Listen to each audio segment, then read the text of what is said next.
Aku kira rahasiaku aman. Aku kira tak ada yang tahu apa yang terjadi di siang itu. Di saat rumah begitu sunyi dan hanya suara AC yang berdengung menemani. Tapi ternyata aku salah besar.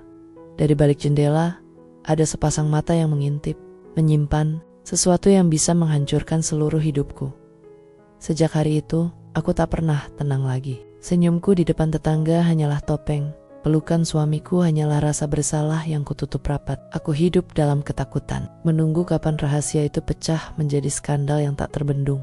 Aku hanya seorang istri biasa yang kelihatan bahagia. Tapi di balik itu, aku menyimpan dosa yang diam-diam disaksikan orang lain. Apakah aku mampu menyelamatkan rumah tanggaku? Ataukah rahasia ini akan menghancurkannya?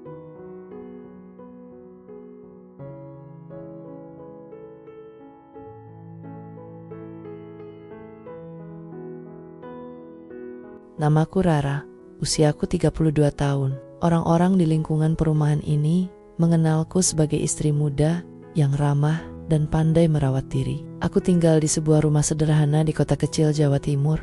Rumah yang tampak hangat di luar, tapi di dalamnya menyimpan sepi yang seringkali sulit kujelaskan. Suamiku Bayu bekerja sebagai supervisor proyek konstruksi di luar kota. Hampir setiap minggu ia harus menginap di lokasi. Meninggalkan rumah hanya untuk beberapa hari lalu pergi lagi. Aku sudah terbiasa ditinggalkan meski setiap kali berpura-pura kuat. Ada perasaan hampa yang terus menyelinap. Di depan tetangga, aku selalu menampilkan senyum manis. Aku sering ikut arisan ibu-ibu atau sekadar menyapa saat menyiram bunga di halaman. Semua orang mungkin mengira hidupku sempurna, punya suami mapan, wajah cantik, rumah nyaman, tapi mereka tidak tahu bahwa kesepian sering menjadi tamu tak diundang di hatiku. Siang-siang di rumah terasa paling sunyi. Suara jam dinding terdengar begitu jelas, menandakan waktu berjalan lambat. Aku biasanya mengisi waktu dengan menonton drama atau merapikan rumah yang sebenarnya sudah rapi. Tapi tetap saja ada ruang kosong yang tak bisa kuisi dengan apapun. Di sela kesibukan kecil itu, aku sering termenung di dekat jendela, melihat jalanan kompleks yang sepi, berharap ada sesuatu yang bisa mengusir hening ini. Kadang aku hanya berdoa agar Bayu bisa lebih sering pulang. Namun saat itu aku tidak tahu, kesepian yang kupelihara diam-diam justru akan menyeretku pada jalan yang tak pernah kubayangkan. Jalan yang akan mengubah hidupku selamanya. Aku sering memikirkan kalimat itu, meski tak pernah benar-benar tahu kapan waktunya tiba. Hubunganku dengan Bayu sebenarnya baik-baik saja. Ia lelaki yang bertanggung jawab, pekerja keras dan selalu berusaha memberikan yang terbaik untukku. Tapi kebaikan itu dibayar dengan jarak yang panjang dan waktu yang terenggut. Setiap kali Bayu pulang suasana rumah seolah kembali hidup. Ia akan duduk di ruang tengah sambil bercerita tentang pekerjaannya. Aku menyiapkan teh hangat dan malam kami terasa utuh. Tapi kebahagiaan itu singkat, karena besok atau lusa ia pasti harus kembali keluar kota. Pernah suatu malam aku bertanya pelan, "Mas, apa kita bisa pindah ke kota tempat Mas kerja? Biar kita gak terus-terusan jauh begini." Bayu hanya menatapku dengan wajah lelah, lalu menjawab lirih, "Rara, pekerjaanku berpindah-pindah. Hari ini di Surabaya, besok bisa di Malang, lusa entah di mana lagi. Kalau kamu ikut, kamu malah akan lebih capek." Aku terdiam. Jawaban itu masuk akal. Tapi hatiku tetap terasa kosong. Bagaimana aku bisa mengisi ruang hampa ini? Tetangga-tetanggaku mungkin tak pernah tahu. Mereka selalu memuji, Rara itu beruntung, dapat suami mapan. Tapi apa mereka tahu rasanya tidur sendirian hampir setiap malam? Apa mereka tahu rasanya menyapa pagi tanpa ada suami di sisi? Tidak. Mereka hanya melihat dari luar. Sementara aku harus menyembunyikan kegelisahan di dalam. Kesepian itu semakin sering membuatku gelisah. Kadang, aku menyalakan televisi keras-keras agar tidak merasa sendiri. Kadang, aku membuka jendela hanya untuk berharap ada suara atau tawa anak-anak tetangga lewat. Tapi tetap saja hening kembali menyergap setelah itu. Aku mulai terbiasa duduk, termenung sambil menggenggam ponsel. Menunggu pesan singkat dari Bayu yang sering hanya berisi, "Aku lembur, jangan tidur larut ya." Kalimat sederhana tapi sekaligus menyakitkan. Karena aku tahu, aku semakin lama semakin kehilangan kebersamaan dengannya. Yang tidak kusadari saat itu adalah kesepian yang terus kupendam lama-lama membentuk ruang kosong dalam hatiku. Ruang yang rentan diisi oleh siapa saja yang datang dengan perhatian kecil, meski hanya sekadar sapaan ramah. Dan seseorang memang benar-benar datang. Seseorang yang awalnya hanya kutemui karena urusan kecil di rumah, tapi akhirnya menyeretku ke dalam badai besar yang tak pernah kubayangkan sebelumnya. Hari itu siang terasa lebih terik dari biasanya. Matahari menyengat dan udara di dalam rumah terasa seperti terperangkap, membuatku gelisah. Aku mencoba menyalakan AC di ruang tengah, berharap dinginnya bisa mengusir panas yang membuatku lelah. Tapi yang terdengar hanya suara mesin berisik sebelum akhirnya mati total. Aku menatap alat itu dengan wajah lesu. Ya ampun, kenapa harus sekarang? Dengan cepat aku mencari nomor tukang AC yang pernah direkomendasikan tetangga. Namanya Andri. Awalnya aku ragu, tapi karena sudah tak tahan dengan hawa panas, aku memberanikan diri menelpon. Suaranya di seberang terdengar ramah. "Baik Bu, saya bisa datang siang ini juga." Tak butuh lama bel rumahku berbunyi. Saat kubuka, pintu sosok lelaki muda berdiri di sana. Wajahnya teduh, kulitnya sedikit legam karena sering bekerja di luar, dan senyumnya ramah. "Saya Andri Bu," katanya. "Asinia bermasalah." Aku mengangguk lalu mempersilakannya masuk. Suasana rumah yang sepi mendadak berbeda. Ada langkah lain selain langkahku sendiri. Ada suara lain selain suara televisi atau kipas angin. Anehnya, kehadiran Andri membuat rumah ini seolah lebih hidup. Ia mulai memeriksa AC dengan telaten. Aku hanya duduk di kursi memperhatikan gerak-geriknya. Tangannya cekatan. Sesekali ia bertanya dengan nada sopan, "Sudah lama AC-nya bermasalah Bu?" Aku menjawab seadanya. Tapi di dalam hati, aku merasakan sesuatu yang aneh. Sebuah kenyamanan. Dari percakapan dengan itu, biasanya aku hanya mendengar suara jam dinding atau notifikasi ponsel dari Bayu. Tapi kali ini aku mendengar suara seseorang yang benar-benar hadir. Seseorang yang bisa kujawab langsung tanpa jeda, panjang jarak dan waktu. Selesai memperbaiki. Andri menyalakan AC dan udara sejuk mulai mengalir. Aku tersenyum lega. Wah, akhirnya rumah ini adem lagi. Andri ikut tersenyum, matanya menatap sekilas padaku. Ada sesuatu di sorotannya. Aku tak tahu apa, tapi cukup membuatku merasa diperhatikan. Aku buru-buru mengalihkan pandangan, pura-pura sibuk merapikan meja. Tapi di dalam hatiku, aku menyadari sesuatu. Kesepian yang selama ini kupendam perlahan mulai retak oleh kehadiran seorang asing yang bahkan tak kukenal sebelumnya.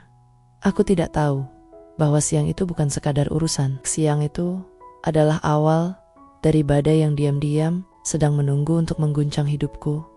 Setelah pekerjaannya selesai, Andri tidak langsung pergi. Ia menunggu sebentar sambil membereskan peralatannya. Aku menuangkan segelas air dingin lalu memberikannya padanya sebagai bentuk terima kasih.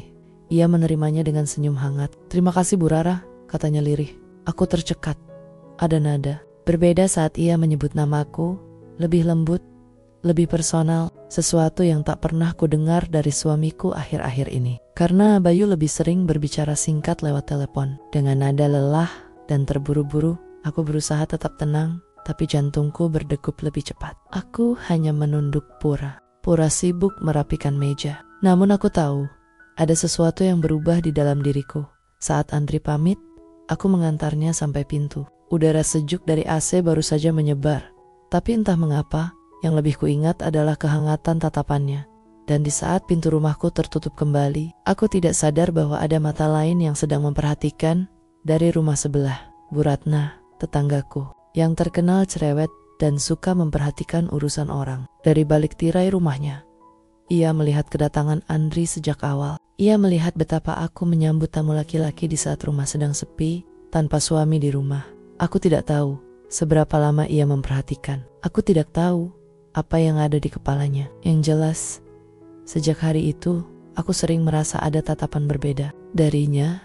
Saat bertemu di jalan, Bu Ratna menatapku dengan senyum tipis yang entah apa artinya. Ada semacam rahasia yang ia simpan, dan aku merasa ia tahu sesuatu yang seharusnya tidak boleh ia ketahui.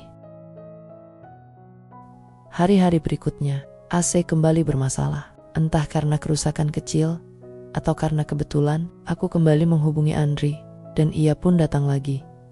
Setiap kali ia datang, aku merasa sedikit lega. Kesepian itu berkurang, meski hanya sebentar. Aku mulai menikmati percakapan singkat dengannya, candaan kecil, atau sekadar mendengar suaranya di dalam rumah yang biasanya sunyi. Tapi setiap kali Andri datang, aku juga merasakan kegelisahan. Aku takut ada yang melihat. Aku takut Bu Ratna kembali mengintip dari balik tirainya. Namun anehnya, rasa takut itu tidak membuatku berhenti. Justru aku semakin sadar bahwa aku sedang berjalan di atas garis tipis yang berbahaya antara kenyamanan dan kehancuran. Aku kira semuanya masih aman. Aku kira tak ada yang tahu. Tapi di balik jendela rumah sebelah, mata itu kembali menatap, seolah menunggu saat yang tepat untuk membuka rahasia yang akan mengguncang hidupku. Sejak hari itu, aku mulai merasa ada yang aneh di sekitar perumahan. Saat keluar untuk membeli sayur, beberapa ibu-ibu yang biasanya ramah mendadak lebih dingin. Ada yang hanya tersenyum sekilas. Ada juga yang berbisik pelan sambil melirik ke arahku. Awalnya aku mengira itu hanya perasaanku saja, tapi semakin hari, bisikan itu makin jelas. Aku lihat sendiri, suara samar terdengar saat aku melewati kerumunan kecil di warung. Kalau benar kasihan suaminya, sahut yang lain. Setengah berbisik, tapi cukup tajam untuk menusuk telingaku. Terdiam, kakiku lemas, jantungku berdetak tak beraturan.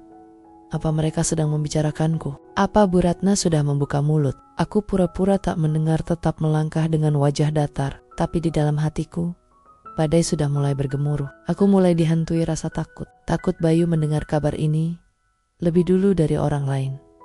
Malam harinya aku duduk termenung di ruang tengah. AC yang sudah dingin tak mampu menenangkan pikiranku. Ponselku bergetar. Pesan dari Andri. Bu Rara, kalau masih ada masalah sama AC, kabari aja. Saya siap datang kapanpun. Aku menatap pesan itu lama sekali. Ada rasa hangat di dada karena seseorang peduli, tapi juga ada rasa bersalah yang menyesakkan. Karena aku tahu perhatiannya bisa menjadi bahan bakar gosip yang lebih besar. Aku tidak membalas pesan itu, tapi pikiranku terus berputar. Mengapa aku begitu gelisah kalau ia tidak datang lagi? Mengapa ada ruang kosong yang entah kenapa hanya Andri bisa isi, meski sebentar saja? Keesokan harinya, aku benar-benar merasakan tatapan Bu Ratna di depan rumah. Ia menyapaku dengan senyum tipis. Panas ya Bu Rara? Untung AC rumahnya cepat diperbaiki. Saya lihat kemarin siang rajin banget tuh tukang AC datang. Kalimatnya sederhana, tapi intonasinya menusuk.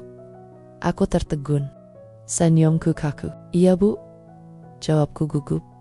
Di detik itu aku sadar, rahasiaku tidak lagi sepenuhnya aman. Ada yang tahu, ada yang melihat, dan ada yang bisa membuka semuanya kapan saja. Namun anehnya, di balik semua rasa takut itu, aku masih tidak bisa memutuskan hubungan kecil dengan Andri. Setiap kali ia datang, rumah ini terasa hidup. Setiap kali ia pergi, aku kembali ke dalam sunyi. Aku tahu aku sedang bermain api. Aku tahu bisik-bisik itu bisa jadi bara yang membakar habis nama baikku. Tapi mengapa aku masih saja menunggu kehadirannya? Pertanyaan itu terus menggangguku setiap hari. Semakin keras aku mencoba mengusirnya dari pikiranku, semakin sering bayangannya muncul. Aku mulai gelisah kalau ponselku sepi tanpa kabar darinya. Padahal aku tahu, satu pesan saja darinya bisa jadi bahan gunjingan baru. Di kompleks ini, gosip menyebar lebih cepat daripada angin. Aku bisa merasakannya. Setiap kali aku lewat, seolah ada desis yang mengikuti langkahku. Ada tatapan-tatapan yang membuat pundakku terasa berat. Pernah suatu sore saat aku menyapu halaman, dua ibu-ibu melintas sambil berbicara. Itu dia orangnya. Cantik. Cantik. Tapi kalau benar, kasihan suaminya. Mereka berusaha menahan suara, tapi cukup jelas untuk kutangkap. Aku berhenti sejenak. Tanganku gemetar. Ingin sekali aku berteriak bahwa semua itu tidak benar. Bahwa aku bukan perempuan murahan. Tapi lidahku keluh. Aku hanya bisa menunduk, pura-pura sibuk kembali menyapu. Malamnya, aku duduk termenung di ruang tengah. Bayu menelpon. Suaranya terdengar lelah. Rara, besok aku gak bisa pulang. ada rapat mendadak. Kamu jaga diri ya. Aku hanya menjawab pelan. Iya mas. Suara itu menambah sepi di hatiku. Lalu hampir bersamaan, sebuah pesan lain masuk ke ponselku. Dari Andre. Bu Rara, kalau ada yang bikin gak nyaman, cerita aja. Saya siap dengerin. Tanganku bergetar. Aku tahu seharusnya menghapus pesan itu, menutup rapat-rapat semua kemungkinan, tapi justru jemariku bergerak sendiri membalas. Aku capek, Andri.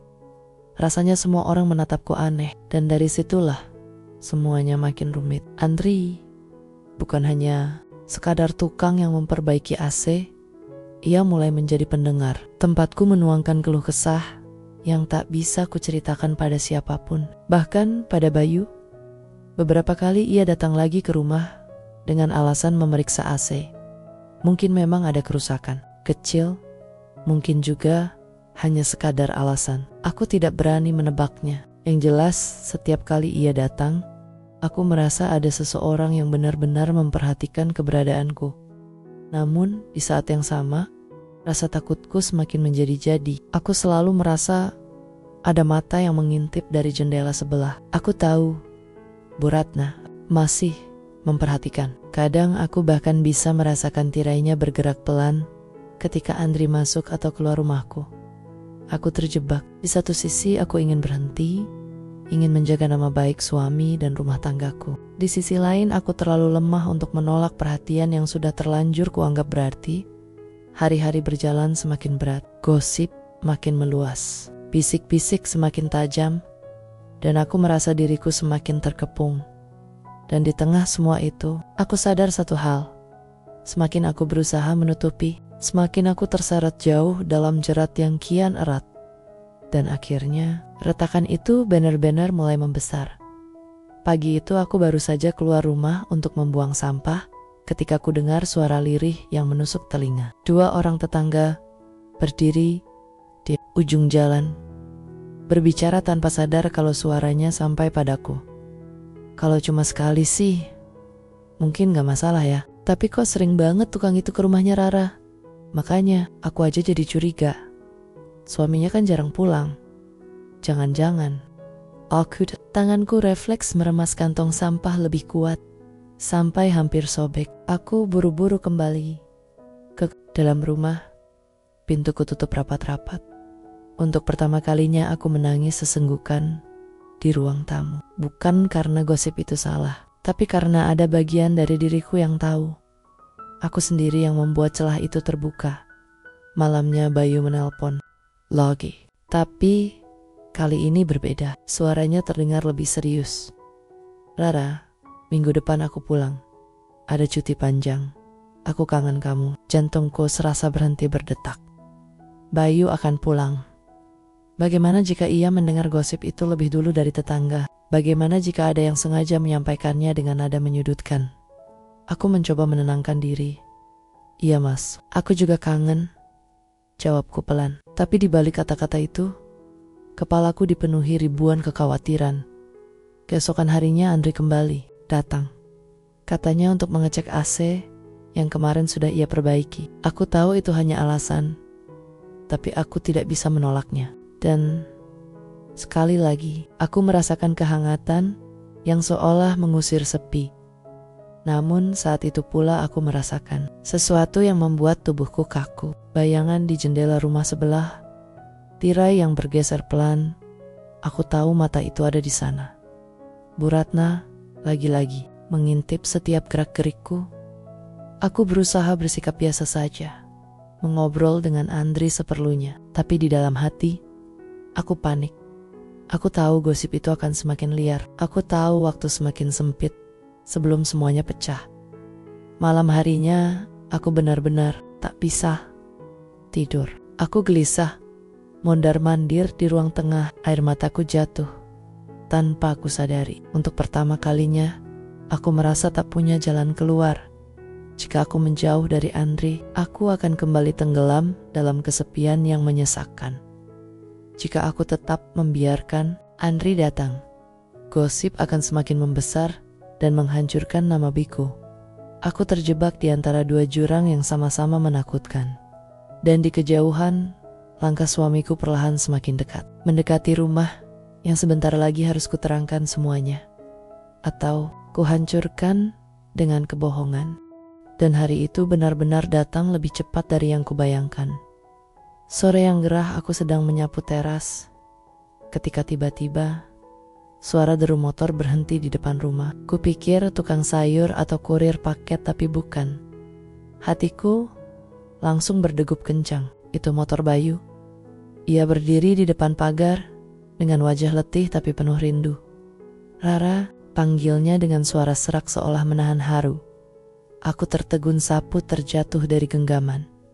Bayu memelukku erat-erat, tubuhku kaku, pikiranku kalut.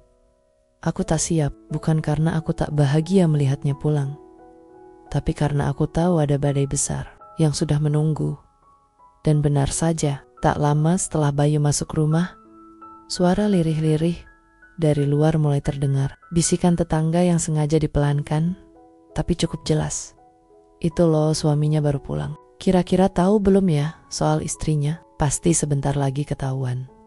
Wong sering banget tukang itu masuk ke rumah." Aku merasakan seluruh tubuhku bergetar. Bayu menatapku curiga. "Rara, kenapa wajahmu pucat gitu? Ada apa?" Lembut. Belum sempat kujawab, suara gedoran pintu terdengar keras dari luar. Tok, tok, tok. "Rara, Bayu, buka pintu. Aku harus bicara penting." Suara itu lantang, milik Bu Ratna. Bayu menatapku penuh tanda tanya. Aku makin panik. Tanganku dingin, suaraku tercekat. Aku tahu sebentar lagi semua yang kusimpan rapat-rapat akan terbongkar. "Buka pintu, Ra. Aku gak mau ada yang salah paham. Biar jelas semua," teriak Bu Ratna dari luar. Bayu berjalan ke arah pintu. Aku menarik tangannya, mencoba menahan. "Jangan, Mas. Tolong jangan buka dulu." Pintaku lirih, mataku berkaca-kaca. Bayu menghentikan langkahnya. "Rara, apa sebenarnya yang terjadi di sini? Kenapa tetangga sampai ribut begini?" Air mataku jatuh tanpa bisa kutahan lagi. Aku ingin jujur, ingin mengatakan semuanya, tapi lidahku keluh dan seolah menambah luka. Saat itu juga terdengar suara langkah tergesa dari luar pagar. Suara berat seorang laki-laki menohat. "Ada apa ini ribut-ribut? Saya cuma datang mau mengantar barang yang kemarin." Dek, suara itu jelas milik Andre. Jantungku serasa pecah. Bayu menoleh cepat padaku. Matanya penuh pertanyaan sekaligus luka yang mulai tampak. Sementara Bu Ratna dengan wajah penuh kepuasan berseru keras agar seluruh gang mendengar. "Nah, itu dia orangnya, tukang langganan yang sering mondar-mondir ke rumah Rara saat suaminya gak ada." Suasana mendadak hening, hanya degup jantungku yang terdengar begitu keras di telinga. Bayu berdiri terpaku, tatapannya pada Andri, lalu beralih padaku. "Rara, apa yang sebenarnya terjadi?" Suaranya pelan, tapi dingin, lebih menakutkan daripada teriakan sekalipun. Aku tersudut. Aku tahu inilah saatnya. Rahasia yang kusimpan rapat akhirnya terkuak di hadapan semua orang. Dan di detik itu juga aku sadar hidupku tak akan pernah sama lagi setelah malam ini. Bayu berdiri kaku di ruang tamu. Wajahnya memucat, sorot matanya tajam menusukku. Aku bisa merasakan hatinya hancur hanya dari tatapannya yang dingin. Sementara itu, di luar ramah, bisikan tetangga berubah menjadi riuh, rendah, seperti penonton yang haus drama. Aku ingin sekali menjelaskan, ingin berteriak bahwa semua tidak seperti yang mereka bayangkan. Tapi lidahku keluh, tubuhku gemetar. "Rara," suara Bayu serak, matanya masih menatapku lurus. "Kamu sama sekali gak jawab. Apa benar semua ini?" Andri yang sejak tadi berdiri di depan pintu terlihat bingung. Ia melangkah masuk, menunduk, mencoba membuka suara. "Mas Bayu, saya mohon jangan salah paham. Saya kesini cuma..." "Diam kamu," bentak Bayu tiba-tiba, suaranya pecah oleh emosi. "Jangan sok bela diri di depan saya. Kamu kira saya nggak tahu apa yang orang-orang sudah omongin di belakang?" Aku terperanjat, Inilah sisi Bayu yang jarang kulihat. Bukan hanya marah, tapi juga terluka. Aku buru-buru mendekat, menggenggam tangannya yang bergetar. Mas, tolong dengar aku dulu. Aku nggak pernah. Suaraku patah, air mata sudah tak terbendung. Aku nggak pernah mengkhianati kamu. Demi Allah, aku cuma butuh ditemani. Itu saja. Andri sering nolong kalau aku kesusahan. Tapi aku nggak pernah melakukan hal yang Mas bayangkan. Bayu menarik tangannya kasar, membuat tubuhku. Ia menatapku dengan wajah penuh kekecewaan. Kenapa kamu gak cerita langsung sama aku, Ra? Kenapa harus orang lain yang masuk dalam rumah ini setiap hari? Kamu tahu gak rasanya seperti apa buat aku lihat semua ini? Aku terdiam. Tak ada jawaban yang bisa menghapus sakit hatinya. Sementara itu, Bu Ratna makin menjadi-jadi. Dari Lu, ia berteriak. Kalau gak ada apa-apa, kenapa tiap malam si tukang itu ada di rumahmu, Ra? Semua orang di sini jadi saksi. Bayu menutup wajahnya dengan kedua tangan. Suaranya berat. Aku pulang dengan rindu. Tapi yang kutemukan malah begini. Aku hampir terjatuh mendengar kata-katanya. Andri pun tampak serba salah. Ia melangkah mundur, lalu menunduk pada Bayu. Saya salah kalau sering kesini. Saya minta maaf. Tapi demi Tuhan, saya gak pernah mekam-mekam sama Mbak Rara. Semua ini salah paham. Bayu menatapnya penuh amarah, lalu mengalihkan pandangan ke arahku lagi. Ada luka mendalam di matanya. Luka yang lahir bukan karena gosip semata, tapi karena kepercayaan yang rapuh, Ra. Katanya pelan dingin. Aku gak tahu apakah aku masih bisa percaya sama kamu atau enggak. Yang jelas, aku butuh waktu. Jangan harap semuanya bisa langsung normal. Aku terisak, mencoba meraih tangannya lagi, tapi ia menjauh. Untuk pertama kalinya sejak kami menikah, jarak antara aku dan Bayu terasa begitu jauh. Meski hanya beberapa langkah saja. Dan di tengah rasa sakit itu, aku sadar pertarungan sebenarnya baru saja dimulai. Pertarungan untuk membuktikan cintaku, atau membiarkan rumah tangga ini runtuh oleh gosip dan keraguan.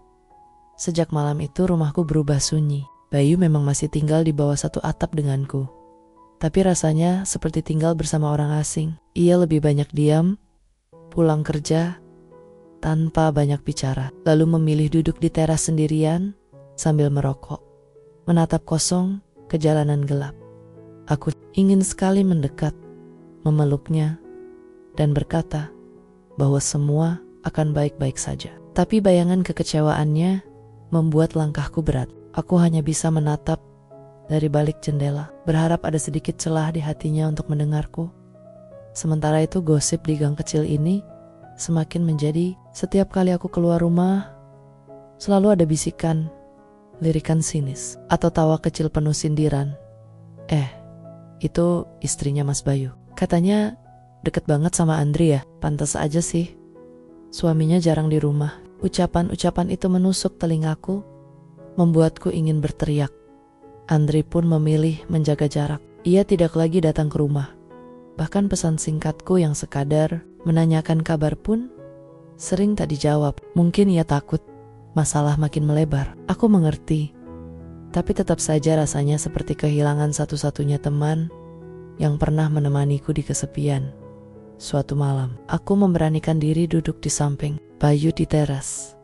Mas, suaraku pelan, hampir tak terdengar. Ia tetap menatap jauh, tak menoleh. Asap rokok melayang, seperti jarak yang kian memisahkan kami. Aku tahu, aku salah. Salah karena gak cerita semua ke Mas.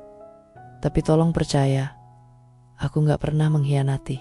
Sinti kita. Aku masih istri Mas, masih perempuan yang dulu Mas perjuangkan. Bayu menghela napas panjang, akhirnya menoleh sekilas. Ada gurat lelah di wajahnya.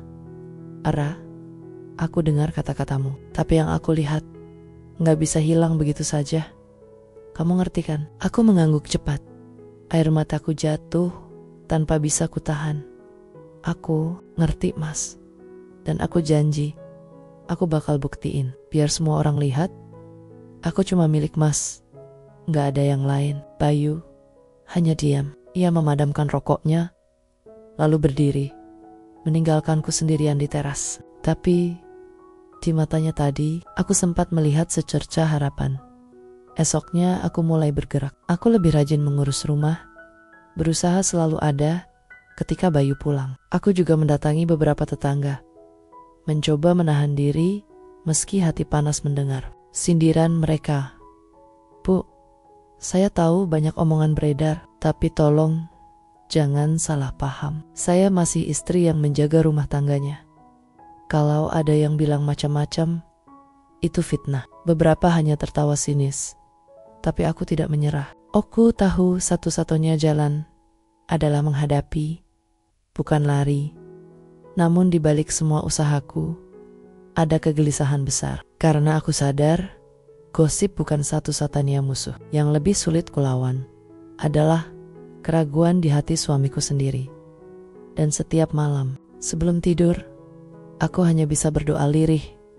Ya Allah, jangan biarkan rumah tangga ini hancur. Kuatkan aku untuk membuktikan bahwa aku masih layak dicintai Bayu. Aku tidak tahu apakah Bayu akan kembali percaya padaku. Tapi satu hal pasti, aku tidak akan berhenti berjuang meski luka ini belum berhenti menganga. Malam itu, aku mendengar suara pintu kamar dibuka pelan. Bayu masuk dengan langkah berat. Sementara aku pura-pura terlelap, jantungku berdegup kencang, berharap ia akan berbaring di sampingku seperti dulu. Dan benar, ia merebahkan diri. Tapi yang membuatku nyaris menangis adalah jarak yang ia biarkan di antara kami terlalu jauh untuk sebuah pernikahan yang seharusnya menyatukan. Aku ingin bergeser mendekat, namun rasa takut membuat tubuhku kaku. Yang bisa kulakukan hanya memeluk bantal erat-erat, menahan air mata yang tak henti menetes. Keesokan harinya, aku kembali berusaha. Aku menyiapkan sarapan lebih rapi dari biasanya, bahkan membuatkan lauk kesukaan Bayu. Ia duduk di meja makan, diam, hanya menatap nasi di piring tanpa benar-benar menyentuhnya. Mas, ini aku masak khusus buat kamu, ucapku dengan suara bergetar. Bayu menoleh sekilas, lalu menghela napas. Aku makan nanti aja, Ra. Gak ada selera. Hatiku mendengar itu. Tapi aku tahu ini bukan tentang masakan. Ini tentang hatinya yang belum kembali. Siang harinya, aku mendengar kabar dari seorang tetangga gosip itu semakin meluas. Bahkan ada yang sampai membicarakannya di warung kopi. Katanya, Bayu masih tahan sama istrinya. Itu cuma karena kasihan. Hahaha. Kalau aku jadi dia udah kuceraikan. Kalimat-kalimat itu membuat darahku mendidih. Aku pulang dengan langkah gemetar, bertekad harus bicara lagi dengan Bayu. Malamnya, ketika ia duduk di ruang tamu, aku memberanikan diri, duduk di depannya. Mas, aku mohon, jangan biarkan gosip orang merusak kita. Mereka gak tahu apa-apa tentang kita. Kalau Mas terus diam begini, mereka akan semakin yakin aku salah. Padahal, aku gak pernah mengkhianati Mas. Bayu menatapku lama. Matanya berkaca-kaca. Itu pertama kalinya ia menunjukkan rapuhnya. Ra, aku capek. Harus pura-pura kuat. Aku cinta kamu ya. Tapi luka ini dalam banget. Aku gak tahu bisa percaya lagi atau enggak. Air mataku jatuh deras. Aku meraih tangannya, meski ia sempat mencoba menariknya. Mas, jangan lepasin aku. Aku janji, aku akan buktiin. Biar waktu yang jadi saksi, aku gak pernah berpaling. Tolong kasih aku kesempatan. Bayu menutup wajahnya dengan tangan. Bahunya bergetar. Aku tahu ia sedang berperang dalam dirinya sendiri antara cinta yang masih ada dan rasa sakit yang belum sembuh.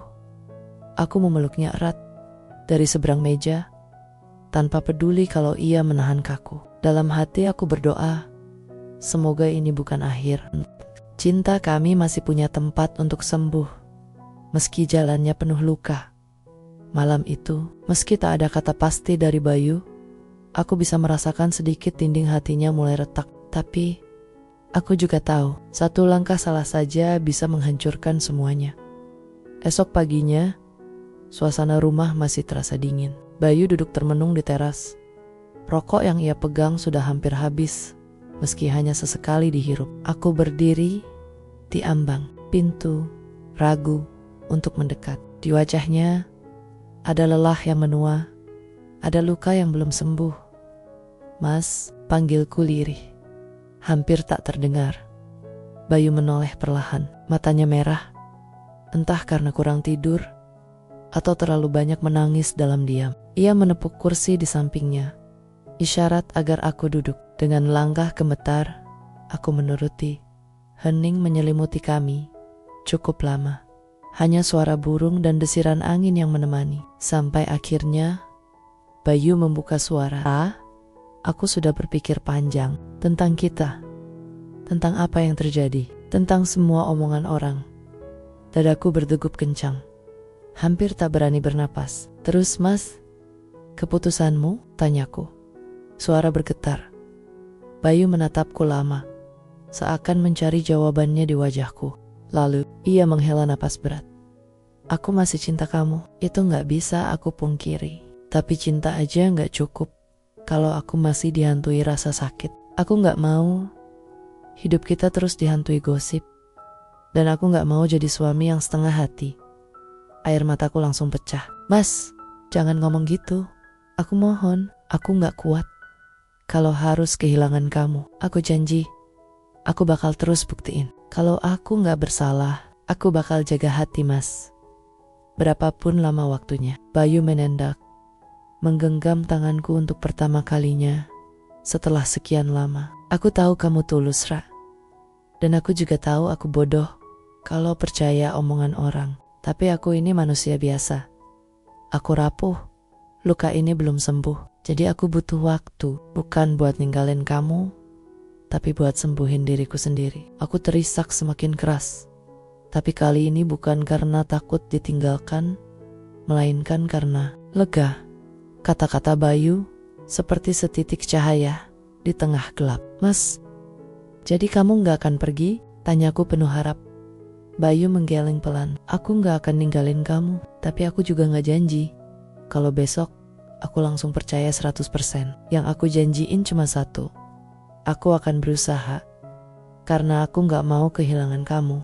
Aku langsung memeluknya erat, seakan ingin menambal setiap retakan yang ada di hati kami. Bayu sempat kaku, tapi perlahan ia membalas pelukan itu, hangat dan tulus. Malamnya, kami duduk berdua di ruang tamu, menatap lampu yang remang acuh bersandar di bahunya, sementara ia membelai rambutku dengan lembut. Rasanya seperti pulang setelah lama tersesat. Aku tahu perjalanan kami masih panjang. Akan ada gosip yang terus bergulir, akan ada luka yang butuh waktu lama untuk pulih. Tapi malam itu aku yakin, satu hal, cinta kami, meski penuh luka, masih memilih bertahan. Dan mungkin justru karena luka itulah kami akan belajar lebih kuat, lebih setia, lebih tulus di antara tangis yang tersisa dan cinta yang belum sempurna. Aku berjanji dalam hati, ini bukan akhir, ini awal dari perjalanan baru kami.